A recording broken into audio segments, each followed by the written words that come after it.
wabarakatuh.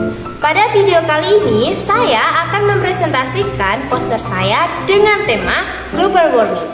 Sebelum lanjut ke video selanjutnya, alangkah baiknya saya akan memperkenalkan diri terlebih dahulu. Perkenalkan, nama saya Nurma Febriana, bisa dipanggil Nurma. Saya dari kelas 11 MIPA 1. Ini merupakan poster yang sudah saya buat. Nah, pada poster ini ada beberapa penggambaran bumi yang meleleh, ada matahari dan ada suhu yang tinggi.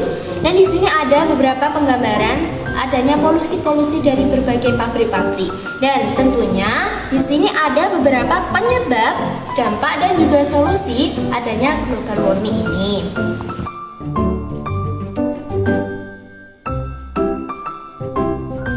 Nah, untuk penyebab-penyebabnya, yang pertama adanya efek rumah kaca. Nah, kenapa di sini saya tuliskan efek rumah kaca? Karena efek rumah kaca ini sangat berbahaya tentunya bagi atmosfer bumi kita. Karena efek rumah kaca ini akan memantulkan cahaya matahari untuk kembali menubruk atmosfer dan atmosfer ini akan rusak. Dan ada keuntungan dari efek rumah kaca.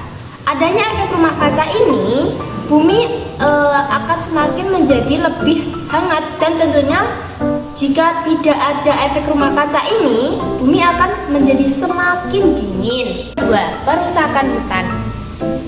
Jika hutan sudah rusak, maka oksigen di bumi akan semakin berkurang dan hutan yang seharusnya menyaring gas karbon dioksida dan menghasilkan oksigen untuk kita hirup itu tidak ada, maka manusia akan menghirup karbon dioksida dan akan menyebabkan berbagai penyakit seperti adanya asma, paru-paru dan lain sebagainya. Yang ketiga, adanya sampah plastik. Sampah plastik tentunya sangat sulit untuk diurai. Nah, sampah plastik ini jika sudah sangat lama untuk ditimbun tanah, akan juga mencemari berbagai tanaman di sekitarnya dan itu akan membuat tanaman menjadi mati.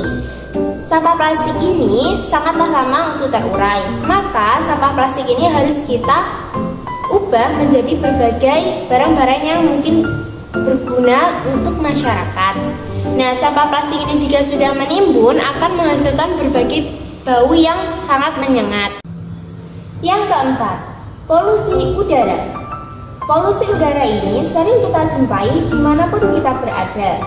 Polusi udara ini sangat berbahaya tentunya bagi kita manusia, dan polusi udara juga sangat berbahaya untuk kita hirup tentunya. Nah, polusi udara ini akan menghasilkan berbagai karbon-karbon yang sangat berbahaya untuk pernapasan kita manusia. Bukan hanya untuk pernapasan kita, tentunya ini juga menyumbang adanya emisi gas rumah kaca juga. Untuk yang kelima ini adanya peternakan dan pertanian. Kenapa saya tulis di sini peternakan dan pertanian? Penyebabnya adalah yang pertama, jika kita lihat pada pertanian untuk membuat pupuk kompos saja akan melakukan proses, yaitu proses pembusukan untuk membuat pupuk kompos tentunya. Nah, pada proses inilah ada proses yang sangat berbahaya dan menghasilkan suatu gas yang sangat berbahaya tentunya. Nah, gas inilah yang disebut dengan gas metana karena adanya pembusukan tanpa adanya oksigen. Nah, gas metana ini sebenarnya sudah 50% sangat berbahaya yang menyumbang adanya global warming ini. Oke, yang selanjutnya adalah dampak-dampak yang terjadi adanya pada global warming ini. Yang pertama yaitu ada kebakaran hutan secara besar-besaran, karena kalau global warming seperti ini pasti suhu akan naik dan rata-ratanya juga membuat bumi menjadi lebih panas. Tentunya itu sangat mudah jika bumi mengalami kebakaran yang hebat. Dan yang kedua adanya suhu ekstrim. Nah, suhu ekstrim ini akan menyebabkan beberapa situs-situs seperti candi, artefak dan lain sebagainya akan retak, mungkin akan terkena panas, itu akan retak dan mungkin akan rusak tentunya. Nah, untuk Untuk yang selanjutnya yang nomor 3 ini ada dampak kutub es itu akan mencair. Dan jika kutub es itu akan mencair, maka bumi atau daratan akan semakin menyempit dan lautan akan semakin naik untuk pada permukaan daratan. Pada yang keempat ini adalah dampak adanya habitat beruang kutub yang akan semakin berkurang.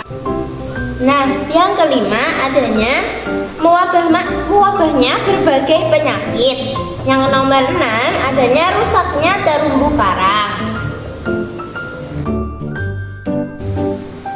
Selanjutnya ada beberapa solusi untuk mengatasi global warming.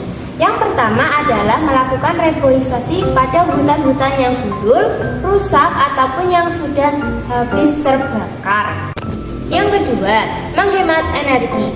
Menghemat energi ini dengan cara mematikan lampu ketika sudah siang hari, mematikan kipas jika tidak digunakan, dan lain sebagainya. Yang ketiga yaitu mencari sumber alternatif.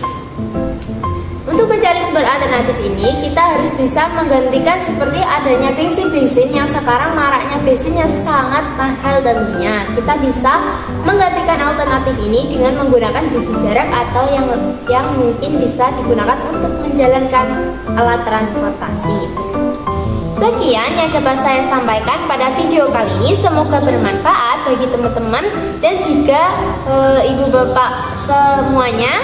Terima kasih. Wassalamualaikum warahmatullahi wabarakatuh.